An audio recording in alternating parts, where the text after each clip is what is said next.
तीन वृक्ष पितरों के तुल्य हैं। पहला पीपल, दूसरा बटवृक्ष, तीसरा बेलपत्र का वृक्ष।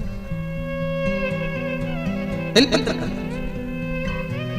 कभी अनायास श्राद्ध पक्ष में आप कुछ भी ना कर पाए, कुछ भी ना कर सकते हो, तो एक पत्ते के ऊपर कोई सा भी पत्ता ले लो, चाहे पान का ले हो, कोई पीपल का ले हो, कोई भी पत्ते के ऊपर एक पूरी थोड़ा मीठा थोड़ा नमकीन रखकर अपनी कामना कर कर अपने पूर्वजों के लिए इन तीन वृक्ष के नीचे 16 श्राद्ध में किसी भी एक दिन आपको भोजन को रखकर आ जाइए, अपनी कामना कर कर सुख का अनुभव होगा, पितरों को शांति है।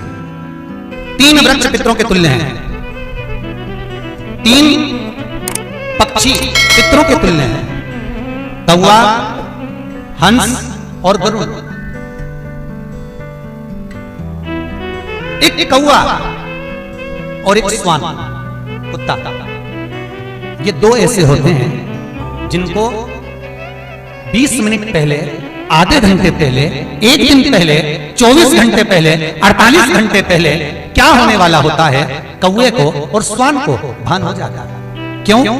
क्योंकि ये यमलोक में जहां यमराज निवास करते हैं, श्वान और कौवा उस स्थान का भाग ग्रहण करते हैं और इनको ये ज्ञान पूर्व से यमराज से प्राप्त होता रहता है, पूर्वभान होता है, प्राप्त होता रहता है। एक कौवा एक श्वान, कोई घटना घटने वाली होती है तो कुत्ता रोने लगता है, कोई घटना घटने वाली होती है तो कौवा आकर बैठ जाता है, कोई आ रहा है तो कौवा आएगा, कोई भाव सूचक है तो कौवा आकर बैठेगा। दरवाजे पर कैसे, उसका भी भान है, अटारी पर कौवा कहां बैठा है, दरवाजे पर कौवा कहां बैठा है, किस स्थान पर कौवा विराजमान है, उसका भी भाव हमारे शास्त्र में वर्णन है। तीन पक्षी, तीन वृक्ष पितरों के तुल्य हैं।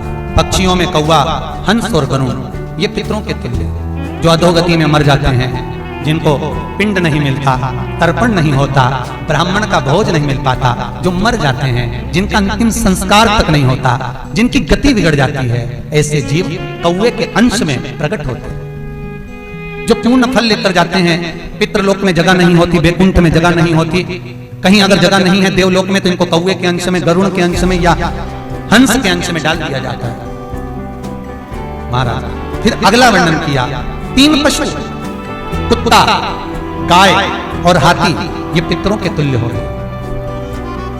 शिव महापुराण की कथा कहती है, अगर श्राद्ध पक्ष में गया नहीं जा सकते तो गाय के मुख में, गयासुर ने वर दिया था कि गाय के मुख में अगर कोई गया नहीं आ पाएगा तो गयासुर 16 दिन गाय के मुख में निवास करेगा। और गाय के मुख में श्राद्ध के समय पर अगर कोई रोटी देगा, श्राद्ध के समय पर जो भाग देगा, उसको गया जी में पिंड करने का पुण्य फल प्राप्त होगा। ये गयासुर का वर गौ माता के लिए था। तो गाय के मुख में 16 दिन तक गया क्षेत्र का पिंड का भाग प्राप्त होगा। कुत्ता, गाय और हाथी। श्वान को रोटी क्यों देते हैं? क्योंकि श्वान पितरों को अपना भाग प्रदान कर देता है। श्वान रखता नहीं है, चुका देता है। फिर तीन जलचर है महाराज जो पितरों के तुल्य हैं, मछली, कछुआ और नाग। पिंड जो बनाया जाता है वो पानी में दिया जाता है। मछली जिसको पाती है वो पितरों को प्राप्त होता है। कछुआ श्रावण के इस 16 श्राद्ध के अंतर्गत कछुआ यदि आपके दिए हुए भाग को पा लेता है तो वो जीव उसी समय पर तर जाता है। और महाराज नाग, वो भी पितरों के तुल्य माना। इन तीन पितरों के क्रम का वर्णन किया गया है। भगवान शिव ओगरदानी बट का वृक्ष के रूप में ब्रह्मा को बना देते हैं और शंकर बटकेश्वर महादेव के रूप में विराजमान हो जाते हैं। ऐसा सुंदर प्रसंग शिव महापुराण